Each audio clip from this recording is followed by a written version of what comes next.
In this first lesson on rigging arms, we'll learn the very basics of working with Duick Basel, and we'll look at the most basic type of arm rig, the jointed arm. In the next lesson, we'll look at the puppet tool and the many different variations of arm rigs using both the puppet tool and jointing. So let's get started with a little overview of Duick Basel. If you've worked with Duick previously, you're going to find that a lot has changed. It's really a completely different system. If you've never worked with Duick before, this will give you just a basic idea of what we're going to be working with in this course. And before we take our little tour, let's start by making sure we're all looking at the same version or mode of Duick Basel.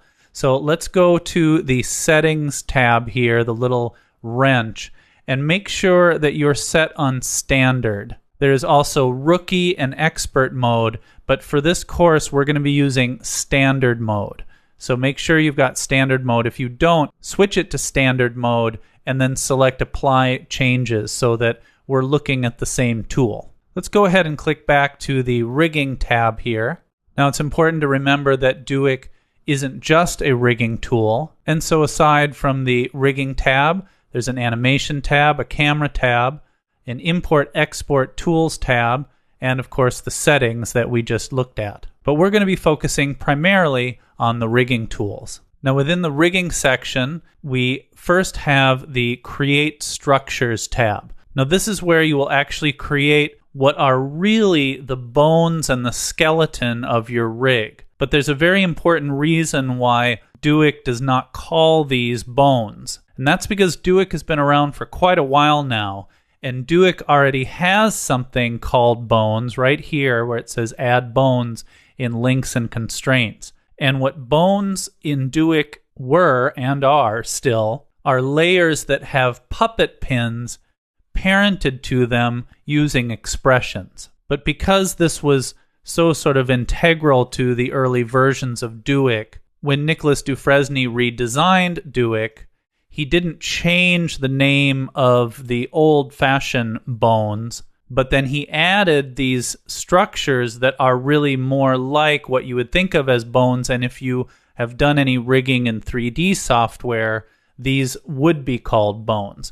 So instead he called them structures. But make no mistake, what we're talking about when we're talking about structures really are bones and skeletal elements. Within the structures, you can with one click create the structure for a basic hominoid character. You can create arm or front leg structures for humans or animals, leg structures for humans or animals. You can create spinal structures, tails, and then there's a custom option to create custom bones for things that aren't sort of taken into account with these basic elements here. The toggle edit mode we'll talk about a little bit later.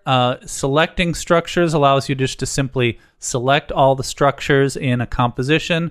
Show and hide allows you to turn off and on their visibility, which is very handy. And then there's an edit button here that we'll look at later on where you can edit various properties of the structures. In links and constraints here, we have a variety of links and constraints, including the ability to add IK rigging to our rigs, and also auto rigging, which has become very powerful with Duick Basel. The connector tool, which is an amazing new tool that replaces the old morpher from previous versions of Duick. But the new connector tool is much more versatile, powerful, and easy to use than the old morpher tool. And it's really, I think, one of the gems of Duick Basel. We also have the bones we've been talking about, plus a lot of other constraints and things. We'll touch on some of these. Some of these we won't really deal with in this course.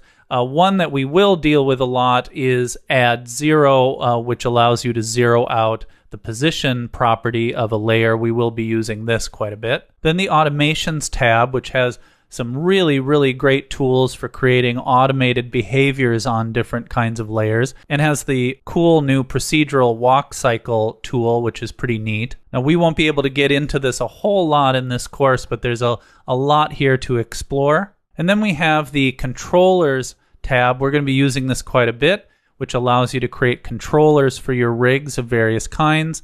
Again, you have the ability to select them, show and hide them, and edit them to edit their various properties. And then finally, we have the Tools tab here with a Renamer tool, a Search and Replace tool, and a handy little Measure Distance tool, which will measure the distance between the anchor points of layers and can come in real handy in certain situations. Now, before we start to create some structures and begin to rig up this character's arms, we need to check just a couple more settings to again make sure that what you do looks like what I do. So I'd like you to make sure you're in the Structures tab here and go down to where it says Edit. Now you'll notice mine is already set this way. I'm not sure what the default setting is, but please change your size setting to Custom and then type 100 into this window here. Now that's a very small size for the structures, but there's a very specific reason why I set it this way. And this will make more sense once we start working with the Puppet tool. Once you're more familiar with Duik, you're of course welcome to change these to whatever preferences you like. But for the duration of this course, keep this on Custom 100 for now. Go ahead and choose Back to Structures. And then I want you to go to the Create Controllers tab. And let's once again go down to Edit. And let's change this size. Again, I'm not sure what the default is. Let's change this to Medium. Okay, we're going to kind of manually change these once we start making them, but medium's a good place to start. So set that to medium and then choose back again. Now let's go back to the structures and we're ready to get started. Let's review quickly what we have set up here. We have our character with all the layers divided as we've talked about, and they've been color coded. We've got our marker guides in place here, laying on top. And I wanted to point out that we've already done a little bit of pre-comping for you here. Let's just take a look at this really quick. Both the right and left hands, we're going to be looking at the left hand first here, have been pre-composed together. So if we double click on the left hand comp layer here, you can see that we have a cuff that needs to kind of move with the hand when the hand rotates. And then we have a variety of different hand artwork here. Right now we just have the neutral hand turned on. We're going to come back to this in our lesson on rigging hands and rig these up later. But for right now, we're just going to be dealing with this neutral hand in this pre-comp. But I wanted to show you this here. This was done using exactly the same technique we used in Chapter 2, pre-composing using the Region of Interest tool to crop and then realign here in our main rig comp. So now our hand is just a single layer, but it's pre-comped so that we can rig that up later on.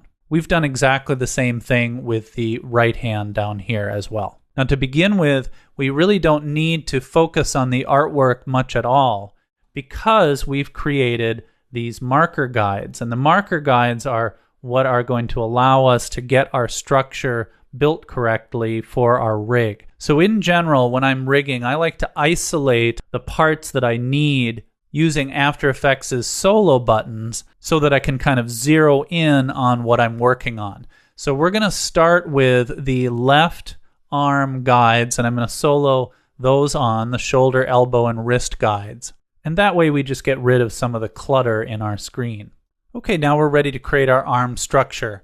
So let's take a look really quick. Under arm here we have our main button to create an arm structure, but we want to look quickly at the options here. So go over to the little plus sign, click the plus sign, and you'll see that we have a variety of options.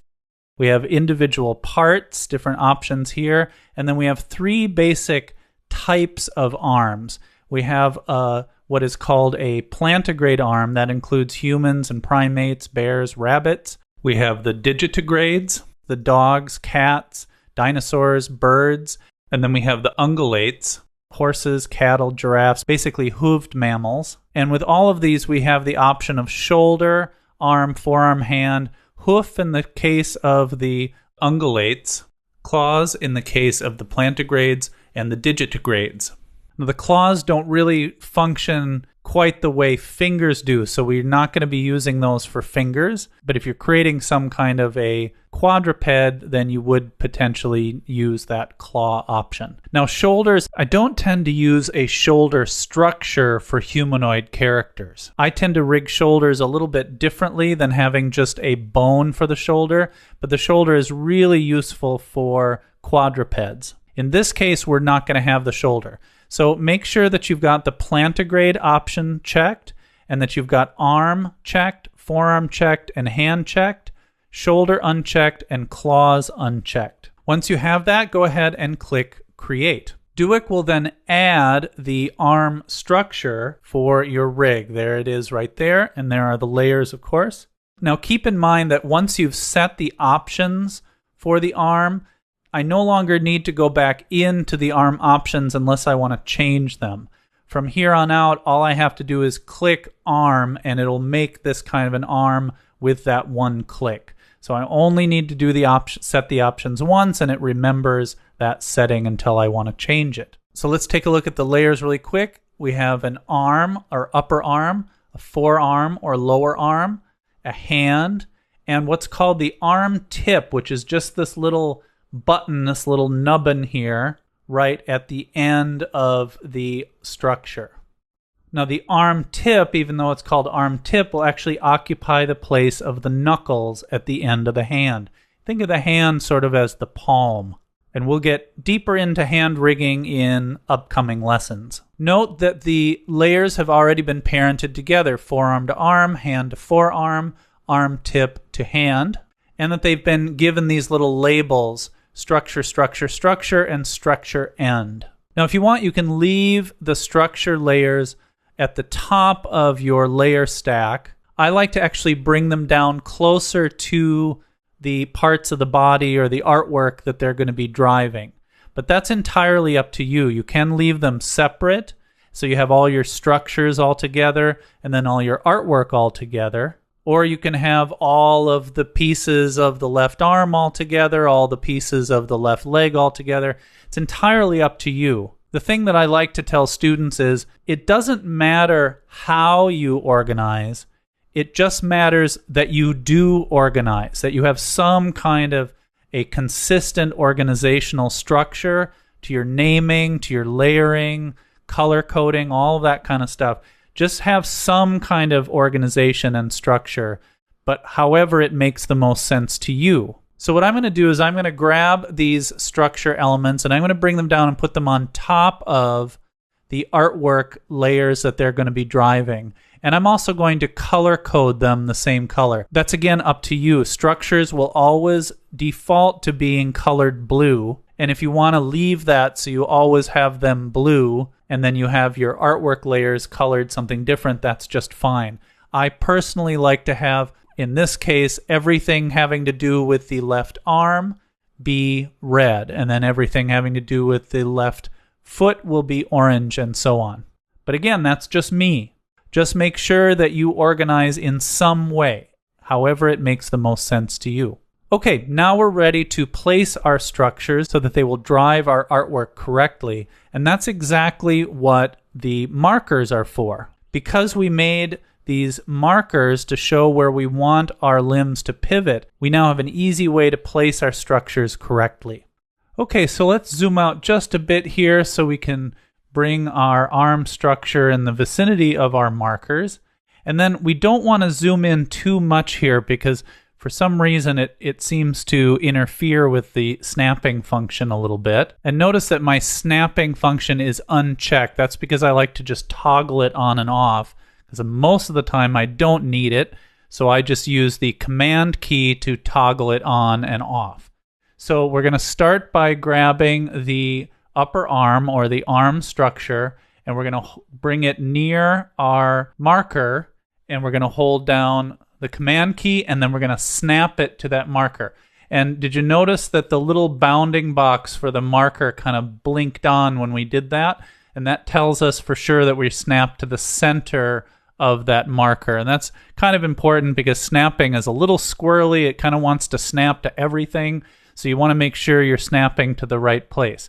So let's do it again now with the forearm. So we're going to grab the forearm. We're going to move that up near. We're going to hold down the command key, and we're going to snap that into place. There we go. We saw the little blue box there that told us we were there in the center of that. Then now I'm going to grab the hand, click and drag that up, hold down the command key, and snap that into place. Whoops, didn't quite get it. There we go. That's got it. And just a quick tip, if you're struggling with the snapping, because again, sometimes the snapping can be a little squirrely, turn off the visibility, turn off the eyeball checkbox for all but the 2 layers you're trying to snap. And it doesn't have to be every single layer. Just turn off the eyeballs on the soloed layers. For some reason, it doesn't seem to help to just turn the solo buttons off. I really can't explain that, but of the 7 layers that we now have soloed, if you turn off the visibility of all but the 2 you're snapping, the marker and the structure, usually that'll solve any tricky snapping issues and it'll snap right in place. Now you can see how nice and easy that was. That's why you want to make and keep those markers. It makes this process very easy. And by using that snapping into those markers, we know that these will pivot exactly in the center of these circular overlaps and give us nice clean joints. And the last thing we want to place is the arm tip. And for that, we need to actually turn on our artwork temporarily. So let's just solo on that hand. We want to grab this arm tip. Now we want to make sure that we're grabbing the layer and not the shapes within the layer. So we'll grab that layer, and we want to place this again basically where the knuckles are. So we'll put it about right there. Now we can go ahead and turn the visibility of that hand artwork layer off, and we've got our arm structure in place. Now we're ready to add our controller and our inverse kinematics, or IK, for our rigging. Now Duick's auto rigging has become so sophisticated, it's practically eliminated the need for manual rigging. Although when we get into torsos and some other parts of the body, we will be doing some manual rigging, but for a lot of the basic parts, the auto rig system works incredibly well. But I still want to show you how to manually rig an arm, and we'll look at how to auto rig an arm. With something as simple as an arm, there's virtually no difference between auto rigging and manually rigging. They're almost identical in terms of the amount of work it takes to create them. Tiny, tiny bit extra work for the manual rig, but really not much. It's pretty similar. But we'll look at both here. Now really quick, I want to talk briefly about IK and FK since we're going to be adding IK to this rig. FK, or forward kinematics, is basically just what happens with parenting. And we've essentially already got a forward kinematic rig right now with what we have. So if I was to rotate the upper arm, the lower arm and hand rotates as well. If I was to rotate the forearm, the hand rotates as well. It's basically just that. It's just what happens with parenting when a parent drives a child and that child drives another child and so on. That's forward kinematics. Now, inverse kinematics allows for a fixed position at the top and the bottom of a parented chain so that when you move, for example, the hand, the shoulder stays in place and the elbow bends automatically. Or if you move the upper arm piece, the hand stays in place and the elbow again bends automatically. Now, this is much more desirable and efficient for animating characters, and this is why we use IK systems for arms and legs, sometimes tails, sometimes torsos, and sometimes other bits and pieces where that comes in handy. So in order to have an IK system, we first need a controller, something to click and drag on that's going to drive the arm. And we want that controller to rotate off of the wrist where the hand attaches to the forearm. So what we're going to do is we're going to select the hand and we're going to go to the Create Controllers tab and we're going to choose a controller. Now we do have a little hand icon here, which I could use. In this case, Just for demonstration purposes, I'm going to use this little rotation and position icon here. This is a position XY, this is position Y, position X, this is rotate and position X and Y. And when you're dealing with a hand or arm controller, you're going to be both rotating it to rotate the hand and moving it in X and Y to position the arm. So with that hand layer selected, I'm going to go ahead and click, and that is going to create a controller on the end of that arm. Note that because the hand structures layer was selected, when we created that controller, the controller's anchor point is at exactly the same position as the selected layer's anchor point. Now, when you create a controller in Duik, it adds the controller to the top of your layer stack. It automatically names it C for controller hand, and it provides a whole variety of options for manipulating that icon. So if we go over here to the effects controls with that controller selected, you can see under icon here that I can choose the color of the icon. I can move the position of the icon, but this is actually an anchor point adjustment. So if you notice, as I move the position of the icon, I'm only moving the icon artwork. Note that the anchor point stays right there at the wrist. I can change the size of the icon. Let's set this to 500. I think 600 is maybe a little bit large. I can alter its orientation in terms of the icon symbol in relation to that anchor point. But again, I'm not actually rotating this layer. Note that the rotation value is still 0. I'm just rotating the artwork in relation to that. And I can adjust the opacity, so I can have this be less opaque or more opaque. Now, under the Anchor tab, you have color and size. Now, the anchor is this black shape, and it's kind of like an oversized version of a regular After Effects anchor with a circle and a crosshair. And I usually like to adjust the size to match the size of the controller itself. Now, the color of the icon can be changed right here by clicking and getting the usual color picker. But I actually prefer to change the color of the icon in a different way. So let's take a look at that. With the hand selected, we're going to go down to Edit, and we get the Edit Controllers window here. And I prefer to use the color control right here. I'll show you why. And by the way, if you prefer to use this, you can use this. But I like to use this and just click right here, and you get the kind of system color picker. And I like to use the RGB sliders. And the reason I like to use this is because I can save little swatches. And I like to save little swatches because I like to color code my rigs. So all of the left-hand controllers are one color, all the right-hand controllers are another color, and all the centrally located controllers are a third color. For my rigs, I like to use red for right, purple for left, and green for the center. You can use whatever colors you want. But as I said before about organization, just make sure you have some kind of a system, something organized, so you're not just doing random colors for every icon. Remember that rigging is UI UX design, and you might be handing your rig off to another person to animate.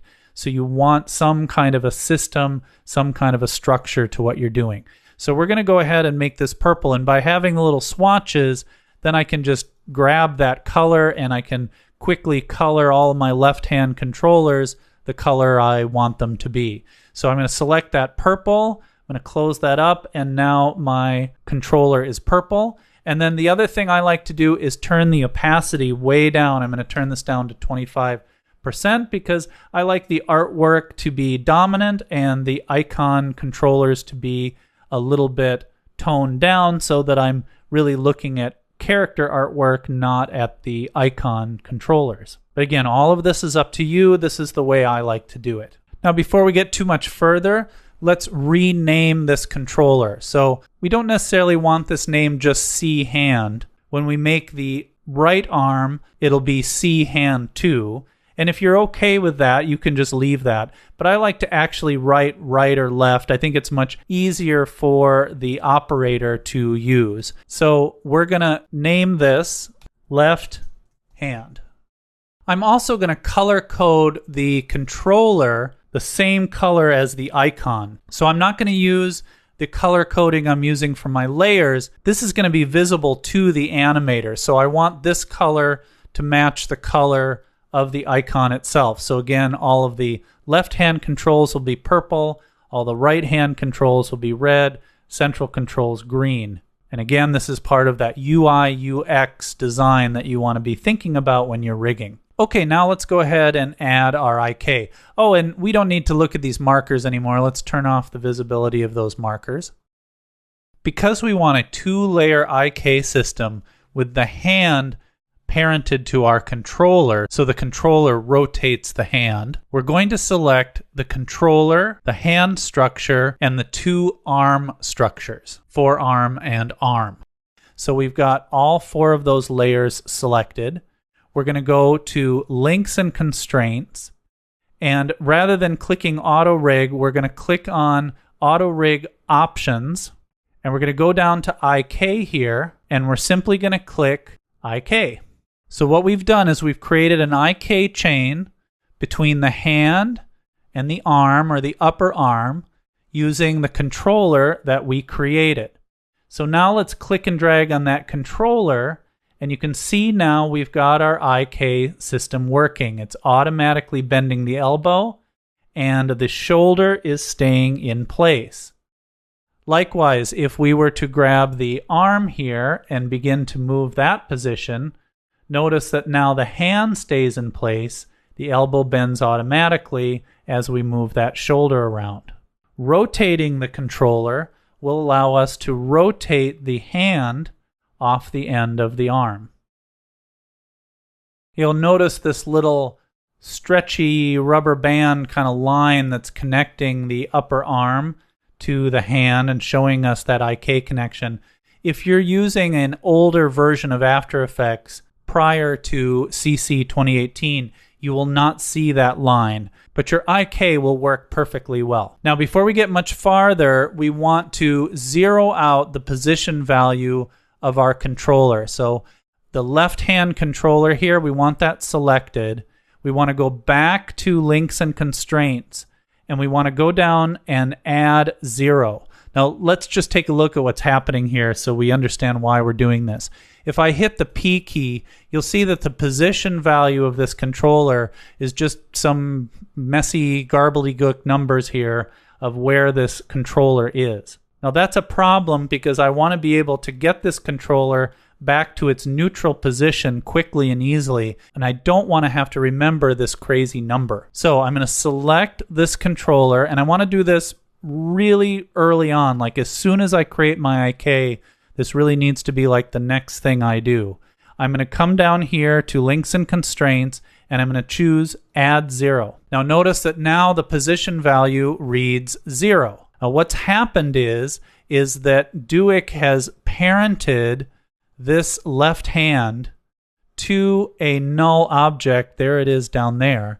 And it is given that null object the same position value as that controller used to have. There it is.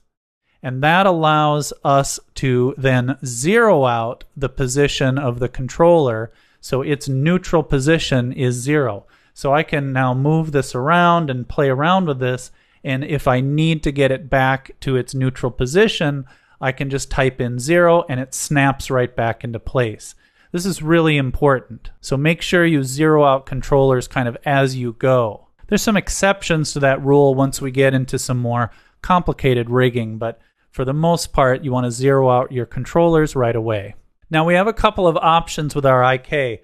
Now this character is actually facing this direction, so this IK is actually bending the wrong way, but that's easy to fix. We just simply check on the reverse switch right here, and now the IK will now bend the other way. And notice this is an animatable property, so we can switch it back and forth as we need to in our animation. Also notice that there's an IK enabled checkbox on, and FK controls right in here. Upper, lower, and the goal. Now, one of the cool things about Duick's IK system is it actually allows you to turn off IK and use FK when it's more convenient. There are certain movements, especially when you're doing a lot of overlap and follow-through, when FK is more advantageous.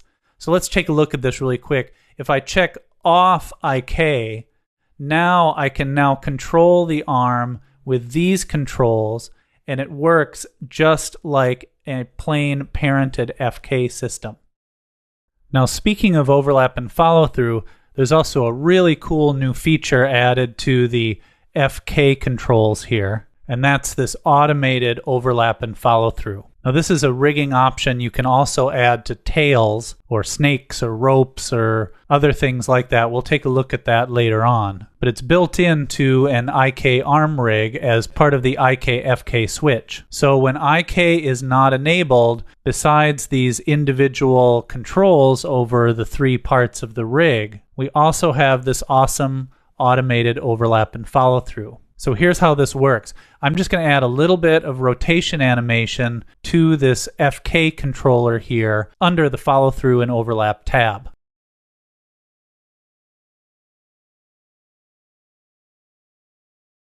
Now let's just do a little RAM preview and see how this works. Super cool, right? Automated overlap and follow-through. What's cool is it'll also inherit the rotation animation from layers that the arm is parented to, besides being able to drive it from right within the controller.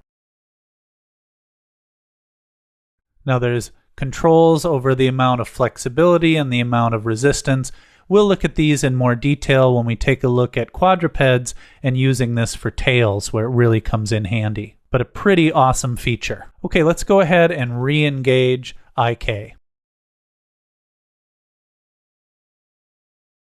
We also have stretch, which is automatically enabled. So if I grab this controller and I move it further than the actual length of the arm, it actually stretches.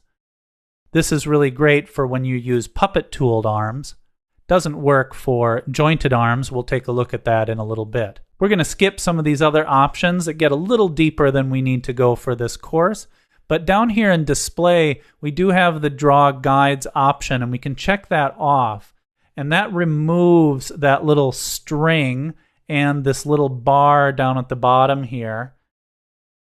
But our IK still functions.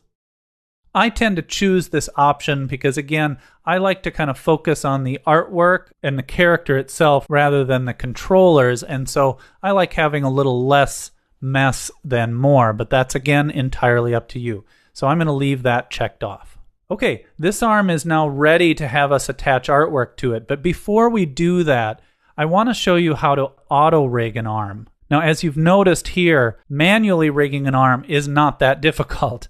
We just selected the controller, the hand, the forearm, and the arm, clicked IK, and we were all set. A few little settings, and we were all set. So not particularly difficult when we're talking about rigging arms. But the auto rig system is a teeny bit simpler, although it has one small disadvantage. So let's just take a look at that really quick. So let's click over to Hipster Man Rig 2, and you can see we've already got our structure created here. I'm going to turn off our marker guides. And in order to auto rig, all we have to do is simply select the 4 layers of our structure. So all 4 of those structure layers. And we just simply click auto rig. And boom, we have created our rig. So you can see there's our IK. Our controller was created for us. So we still have the same basic steps we had before. So we want to maybe change the size of the icon. It's a little big. I want to put the opacity down low. I need to reverse the IK again so the IK bends that other way. Oh, and I almost forgot, I also want to turn the anchor point size down to match the size of the icon. And we're going to turn the display of the guides off there just to simplify that a little bit. Very nice and quick and easy. We want to rename our hand again, left hand. and we want to zero out that controller. So all of this stuff is still the same, and we'll make this purple. And let's move our structure down above our artwork and turn it red too, just kind of put us in the same place we were before. And you can see that the auto rig saved us having to create the controller in the first place. It did it automatically. It didn't really save us much else. We still had to tweak these settings and things. And the other thing that you may have noticed is that rather than allowing us to choose a controller, it chose for us. It automatically gives us the hand icon. And really, this is essentially the only disadvantage to the auto rigging system, is that you don't get a chance to choose your icon. You can still resize it, you can move it around. We might want to move it down so it sits over the hand a little bit more. I'm going to wait and see how it looks with the artwork. But icon choice really isn't that big a deal, and I like my icons to kind of match visually. And when we get into leg and foot rigging, you'll see that I actually prefer to use auto rigging for legs and feet because of the wonderful tools that Duik Basel gives you for that, which means that for the legs and feet, you get these foot icons.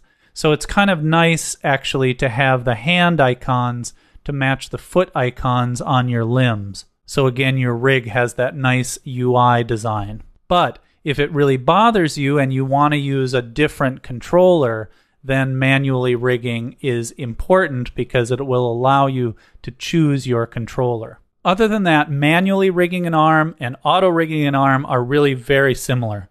Okay, we're all set to actually attach our artwork for this basic jointed arm rig. Now this is about as easy as it gets at this point. So all we have to do now is simply parent our 3 arm parts to our structures. So let's turn those on, and we're just simply going to parent the upper arm to the arm structure, the lower arm to the forearm structure, and the hand to the hand structure. Simple as that. And now, when we grab this controller, we're now moving our arm. And when we rotate the controller, we rotate the hand, and we're all set. Now, a couple things we want to talk about here. With a simple jointed arm rig like this, one of the advantages is it's crazy simple, as you just saw. Very, very easy to set up. One of the small disadvantages is you'll notice that our little pattern on the shirt is broken by these 2 separate layers. So our little stripe here gets kind of broken in 2. And that's one thing that the puppet tool will fix by allowing that artwork simply to bend rather than be separated. But this really depends on the artwork and the kind of look you're going for. This would be less noticeable on a less detailed, or at least differently detailed arm, maybe more noticeable on an arm with more or different detail. Jointing is more of a cutout kind of a look, which might be the style you're going for, whereas the puppet tool is sort of more organic, kind of a softer look. It really depends. That's why we'll look at a lot of different options in the next lesson. But back to our simple jointed rig here. The other disadvantage we have is that the stretchy IK we looked at before doesn't really work. If I stretch this out, you can see the pieces just sort of come apart, which is sort of awkward. So when you're doing a plain jointed rig like this, you want to come down into your IK options and you want to turn off auto stretch. And then that way, when you click and drag the controller too far, the arm stays together, okay? And that just is a little more intuitive, feels a little better for the animator working with the rig. Now we also want to think about how the icon sits on the artwork a little bit.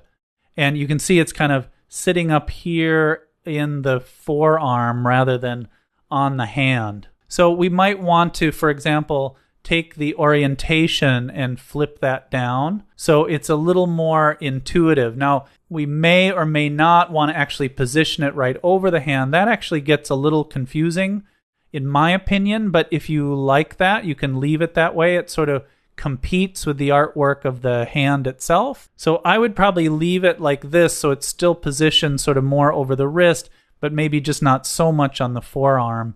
And then that gives us an easy place to grab and click on it, but I still have good visibility on the actual hand of the character. Now I might also increase this in size. I thought 600 is a little too big, but now that I see it, maybe 500 is a little too small. So that maybe we want it a little bit bigger just so it's a little bit easier to click and drag on. Now all of these options for changing the color and size and orientation of the icon controller are really nice to have, but they do slow down the operation of the rig just a little bit.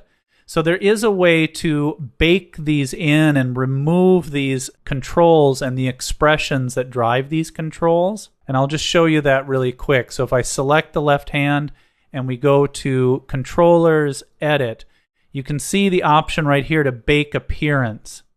Now, I don't recommend doing this until the very end of the rigging process, because once we build the whole rig and have a look at it, we might want to make some tweaks to that UI design. We might decide we want the icons a little bigger, a little smaller. We might decide to change our color coding. So I would recommend for the controllers to leave this unbaked until the very end of the process. And once we're completely happy with the way the rig looks, then go ahead and bake all the icons at once, and that'll remove some of these controls and the expressions. It'll clean up the expression control window a little bit, and it'll make the rig run a little more smoothly. Now, on that same subject, I also want to make you aware that the structures also have a baking option. So here in Edit, you can see that you have a Bake Appearance option here. However, we have already baked the appearance of these structures. So be aware of that here when we went into auto rigging, if I go into the auto rig option, notice that Bake Structures is checked. So this automatically bakes the appearance of the structures when you auto rig. Now, when we manually rigged back here, when you manually rig, that does not automatically bake the appearance of the structures. So if I select here on arm, you can see I still have display options for my structures. I can change the size, I can change the color. I've never found a reason to do this at all, so I would bake these as well once I was done with my rig. But it's an easy thing to do to just select all the structures again at the end of the process, select them all, go into Edit, bake them all at once at the end of the process. So I probably wouldn't bother to do that until we got nearly to the end of our rigging process. But it's good to be aware of the baking and understand what it does and what its purpose is. Okay, let's go back to Rig 2 here, and let's do our cleanup. It's very, very important to clean up your rigs as you go. So we're going to go through a cleanup process here, and this is a process we're going to continue to go through right up until the end. And then we'll do kind of a final complete cleanup. But it's a really good idea to do this kind of as we go. So let's go ahead and do that. So what we're going to do is first turn off all of our solos here, and we'll just turn our visibility for everything on. I'm going to turn off the visibility of these markers, and I'm going to toggle off the visibility of our structures. So I'm going to go select structures. That'll select all of our structures and hide those so our structures are all hidden. And then we're going to toggle our switches and modes, and we're going to shy all of the layers except the controller layers. So we want to shy every layer except our controller layer and eventually our multiple controller layers. And then we also want to lock all of our layers except our controller layer. Then when we hit the shy button, we get nothing except the controller, plus the controller is the only thing we can click on. The only thing I can click and drag on is that controller. Okay, we've got our first plain jointed arm rigged. If you'd like to go ahead and rig up the right arm as a way just to practice a little bit, go right ahead.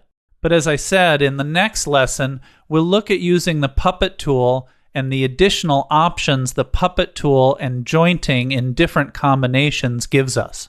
But the super cool thing about Duik Basel is that all these different options are really just about how we attach the artwork to the arm structure we've learned how to rig in this lesson. That arm structure with the controller and IK rigging will stay exactly the same, and all that will change is how we layer and attach the artwork to it. For those of you who've used the older versions of Duik, you can see how this has vastly simplified the rigging process, making it more efficient and easier to learn. I'll see you in the next lesson.